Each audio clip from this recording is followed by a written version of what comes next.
അസ്സലാമു അലൈക്കും വറഹ്മത്തുള്ളാഹ്. ഒന്നാം ക്ലാസ് വിദ്യാർത്ഥികൾക്ക് റാഹത്തല്ലേ? അല്ലാഹു തആല സന്തോഷം റാഹത്ത് നൽകി അനുഗ്രഹിക്കട്ടെ. ആമീൻ യാ റബ്ബൽ ആലമീൻ. ഇൻഷാ അല്ലാഹ് നേരത്തെ നമ്മൾ പഠിച്ചതായ പാഠമാണ് അസ്വലാത്ത് എന്നുള്ളത്. 5 വക്ത് നിസ്കാരമുണ്ട് എന്നും ഏതെല്ലാം നിസ്കാരമാണ് എന്നുള്ളതാണ് നമ്മൾക്ക് മനസ്സിലാക്കാനുള്ളത്. ഈ ഒരു പാഠത്തിൽ അറബി മലയാള അക്ഷരം കൂടി നമ്മൾക്ക് പരിചയപ്പെടാവുന്നതാണ്. തായിൻ്റെ കൂടെ ഹാ ചേർത്തി കൊടുത്തു കഴിഞ്ഞാൽ ഥ എന്നുള്ള അക്ഷരമാണ് നമ്മൾ ഉച്ചരിക്കേണ്ടത്. നഖറ വായിക്കുക. ഥ, ധ, ല, ഭ, ഫ.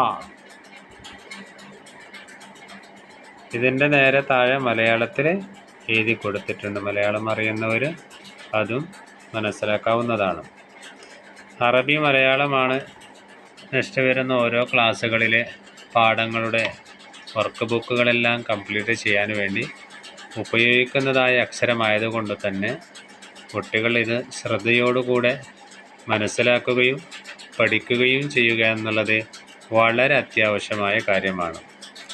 ഇവിടെയുള്ള ഓരോ അക്ഷരങ്ങളൊന്ന് വായിച്ചു നോക്കൂ. ആ, തി, ഥി, അതിഥി.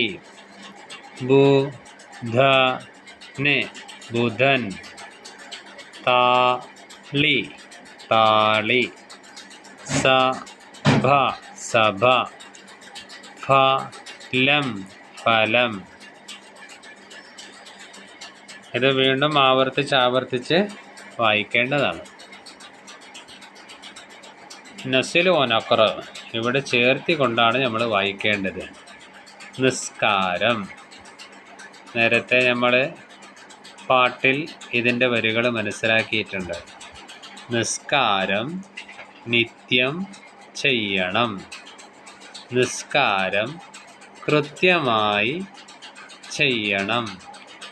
നിസ്കാരം 5 നേരം ചെയ്യണം. നിസ്കാരം ഫർളാണ്. മനസ്സിലായില്ലേ?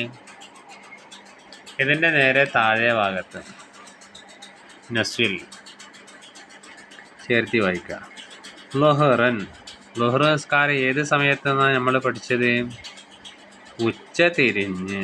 അപ്പോൾ ഇവിടത്തേക്കുള്ളതായ ഒരു ലൈൻ ഇങ്ങനെ പെൻസിൽ കൊണ്ട് വരക്കേണ്ടതാണ്. അസ്റുൻ. അസർ ഏത് സമയത്താണ്? വൈകുന്നേരം. അസർ വൈകുന്നേരം.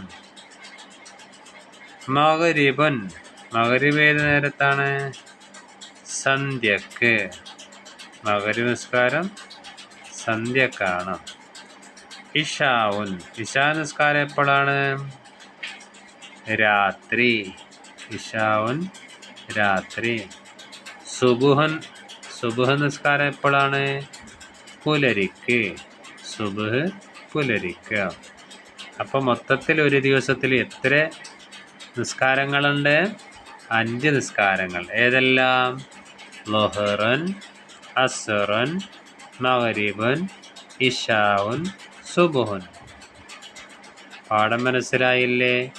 അപ്പോൾ നല്ല രീതിയിൽ ആവർത്തിച്ച് വായിച്ച് പഠിക്കുക. അല്ലാഹു തആല സ്വാലിഹീങ്ങളായ മക്കളുടെ കൂട്ടത്തിൽ പെടുത്തട്ടെ. ആമീൻ യാ റബ്ബൽ ആലമീൻ. ദുആ വസിയത്തോടെ അസ്സലാമു അലൈക്കും വറഹ്മത്തുള്ളാഹി.